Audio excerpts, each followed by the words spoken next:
Namaste. Welcome. I'm Julie Hill with Yoga Body. I help people eliminate pain and get back into doing the activities they love. And today I'm really excited to share with you a video that helps you gain some insight into your own compensations. Compensations, simply said, is when the body borrows from one area to help out another, when mobility and strength isn't available. We all do it. It's not necessarily a bad thing. But when we have compensatory movement patterns that come into the body and become our new norm, over time they can start to bring in strain or tension. And particularly if we have discomfort, we can go back and look at how the body is moving and what muscles are really doing the work and what muscles are designed to do the work. And looking at those two, we can really uncover a lot of compensatory movement patterns in our own body or compensation. So we're going to look at two just movements or yoga poses, and then we'll kind of be looking at combining in the feedback from the wall to give us some insight as to what our body likes to do as far as a pattern. Where does the mobility stop and it shifts its movement into another plane, and perhaps strength to hold us in a certain position. So let's go ahead and get started. Simply just start out standing. Allow yourself to stand here. We're going to come into a side bend.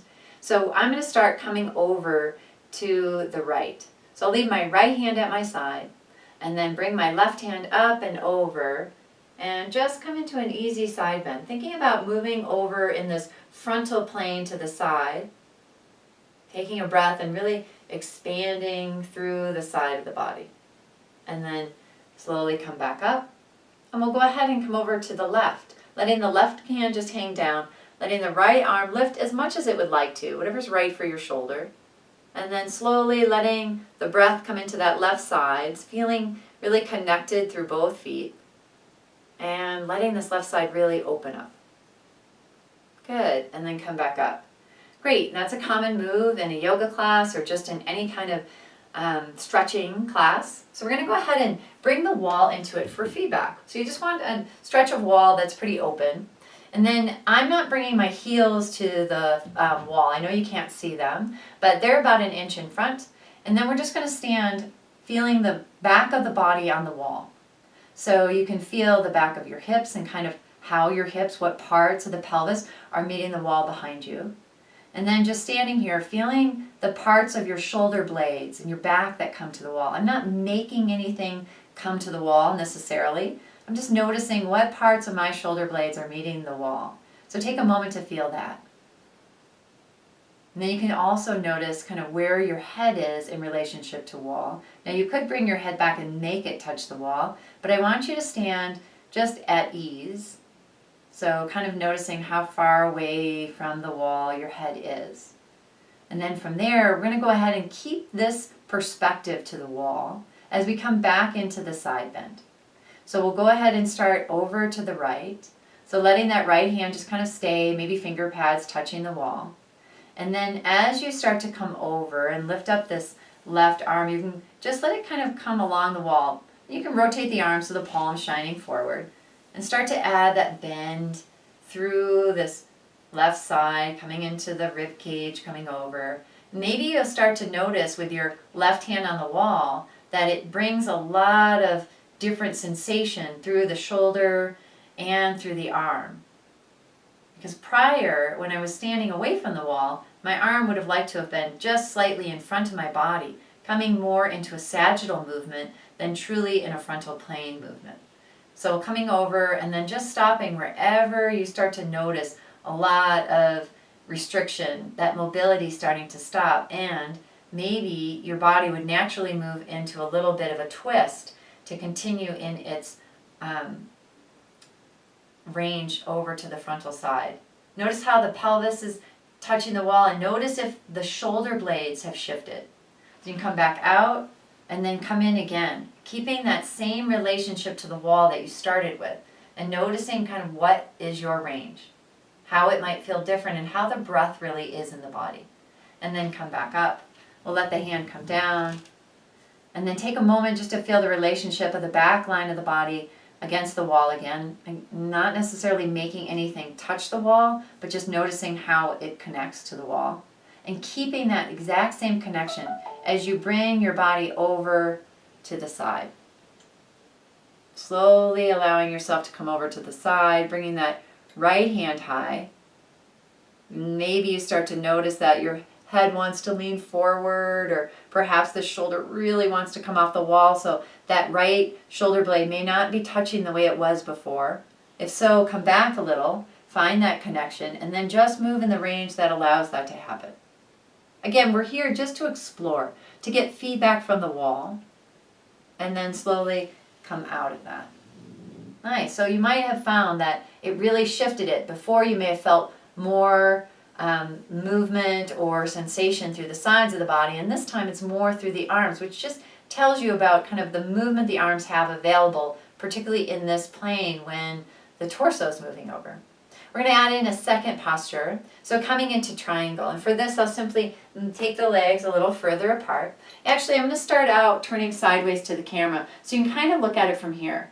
Taking this left leg and rotating it towards the camera, and just imagining that I have a wall behind me. And then starting to find this place where the hips can tilt towards this rotated left leg. So we have that left leg externally rotated towards the front. The hips are generally towards the side, but not exactly. And then slowly coming over and feeling that. Noticing as if I had a wall behind me, feeling kind of my hips staying in that space, the shoulders as well. And then coming back up. And then I can go to the other side and do the same thing here. Coming over, feeling that triangle position, shoulders generally feeling stacked to me. And hips feeling like they're staying in line. And then coming back up. And then taking that to the wall and really noticing what was my proprioception of where I was in space without the wall as to when I add the feedback from the wall. So I'm going to start to the same side again. So I'll take this left leg. Well, sorry, we're going to go ahead and start out just connecting to the wall and feeling how the body, the back line of the body is on the wall. Then we'll rotate that, step the legs a little further apart and rotate that leg over, rotating it out a little bit.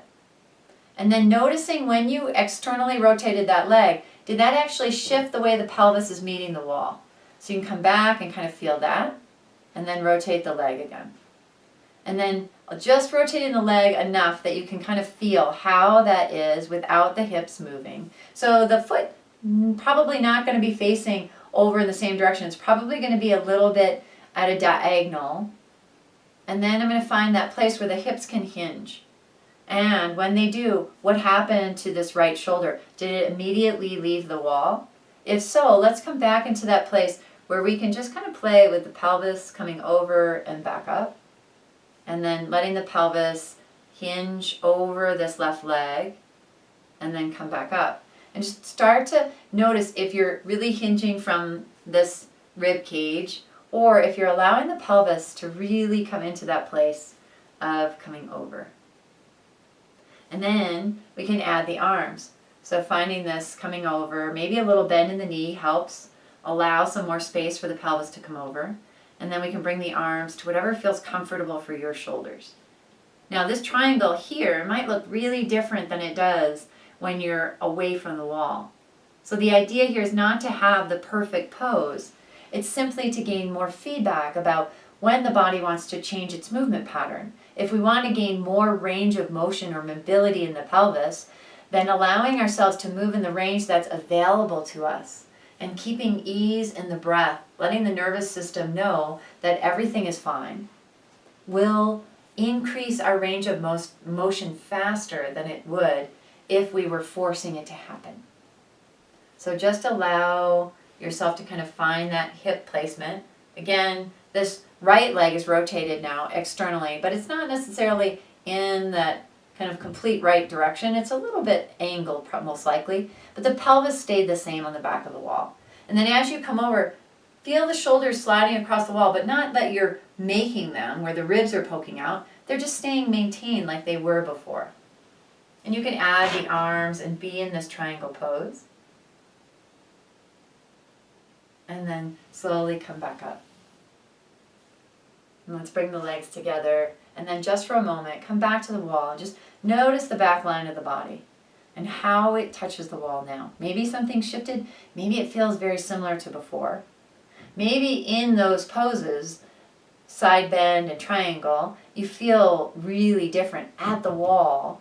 The sensations that are presented in your body are completely different when you're with the wall and when you're without. Again, gaining insight to some of the movements where your body wants to add a transverse twist or it wants to come forward into the sagittal plane. So I hope that you gained some information about your own movement patterns in this video, and I look forward to hearing from you at yogabodylllc.com. If you have any questions, please let me know. Here's to a happier and healthier you. Namaste.